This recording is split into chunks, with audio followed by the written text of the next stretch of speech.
हरे कृष्णा भक्त जनों, आज है एकादशी और इस एकादशी का नाम है विजया एकादशी। विजया एकादशी का व्रत एकादशियों की तरह ही बड़ा कल्याणकारी माना जाता है। मान्यता है कि जो व्यक्ति एकादशी का व्रत करता है उसे एक श्लोक में विजय प्राप्त होती है, साथ ही उसका नाम परलोक में अक्षय बना रहता है। तो चलिए जानते हैं एकादशी व्रत की कथा के बारे में। एक बार युधिष्ठिर ने भगवान वासुदेव से कहा, फाल्गुन के कृष्ण पक्ष में किस नाम की एकादशी होती है, कृपा करके मुझे बताइए। इस पर भगवान श्री कृष्ण बोले, युधिष्ठिर, एक बार नारद जी ने कमल के आसन पर विराजमान होने वाले ब्रह्मा जी से प्रश्न किया कि हे श्रेष्ठ, फाल्गुन के कृष्ण पक्ष में जो विजया एकादशी नाम की एकादशी आती है, कृपया करके पुण्य का वर्णन कीजिए।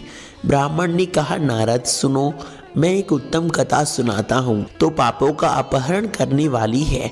यह व्रत बहुत ही प्राचीन, पवित्र, पाप नाशक है। यह विजया एकादशी के नाम से जानी जाती है, इसमें तनिक भी संदेह नहीं। पूर्व काल की बात है, भगवान श्री रामचंद्र 14 वर्ष के वनवास में गए हुए थे। वहां पंचवटी में सीता तथा लक्ष्मण के साथ रहने लगे। वहां रहते समय रावण ने चपलवश विजया श्री राम को तपस्विनी पत्नी सीता को हर लिया। उस दुख से श्री राम व्याकुल उठे। उस समय सीता की खोज करते हुए वन में घूमने लगे। कुछ दूर जाने पर उन्हें जटायु मिले। उनकी आयु समाप्त हो चुकी थी। इसके बाद उन्होंने वन के भीतर कबंध नामक राक्षस का वध किया। फिर सुग्रीव के साथ उनकी मित्रता हुई। तत्पश्चात श्री राम के लिए वानरों की सेना एकत्रित हुई। हनुमान जी ने लंका उद्यान में जाकर माता सीता को दर्शन दिए और श्री राम का चिन्ह स्वरूप मुद्रिका प्रदान की। यह उन्होंने महान पुरुषार्थ का काम किया। वहां से लौटकर श्री राम के मिले और लकड़ा की सारी समाचार उनसे निवेदन करके बताया। हनुमान जी को याद सुनकर श्री गम ने सुग्रीव को अनुमति ले लंका को प्रस्थान करने का विचार आया। सुग्रीव के किनारे पहुंचकर उन्होंने देखा कि सब पहुंच चुके हैं।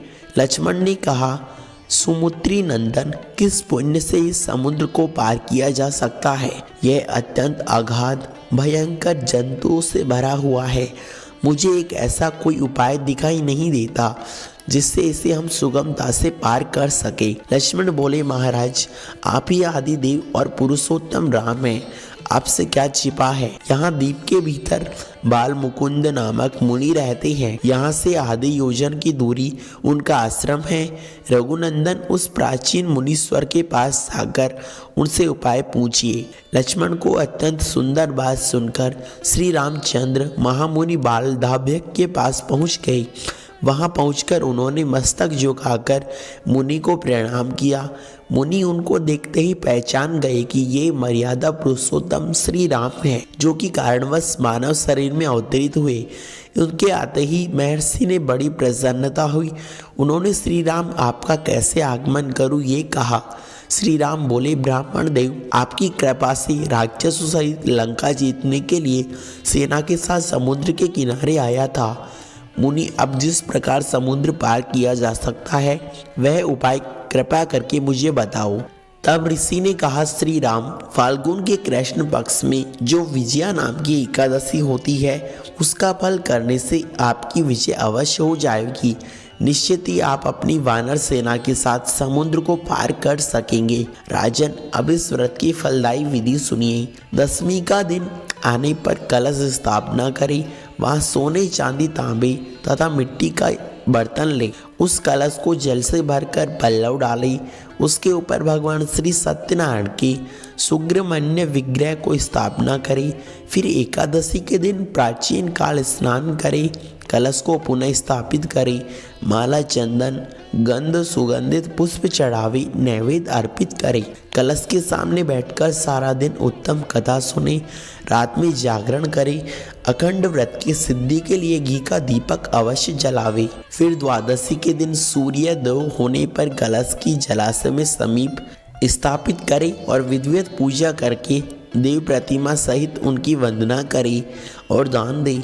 महाराज, कलश के साथ ही बड़े बड़े दान देने चाहिए। श्री राम, आप अपने यूथ पतियों के साथ इस विधि को व्रत पूर्वक कथा सुनिए तथा करिए। ब्राह्मण जी कहते हैं कि नारद, यह सुनकर श्री रामचंद्र ने मुनि की कथा अनुसार उस समय विजया एकादशी का पारण पूर्वक व्रत किया। इस व्रत को करने से श्री राम की विजय हुई। उन्होंने रावण का श्रृंगार कर मार गिराया, लंका पर विजय प्राप्त की और सीता को प्राप्त किया। बेटा, जो मनुष्य इस विधि का व्रत करते हैं उन्हें इस लोक में विजय प्राप्त होती है, साथ ही उनका नाम परलोक में सार्थक होता है। फ्रेंड्स, हमारे द्वारा दी गई जानकारी आपको कैसी लगी कमेंट में अवश्य बतावें। धन्यवाद।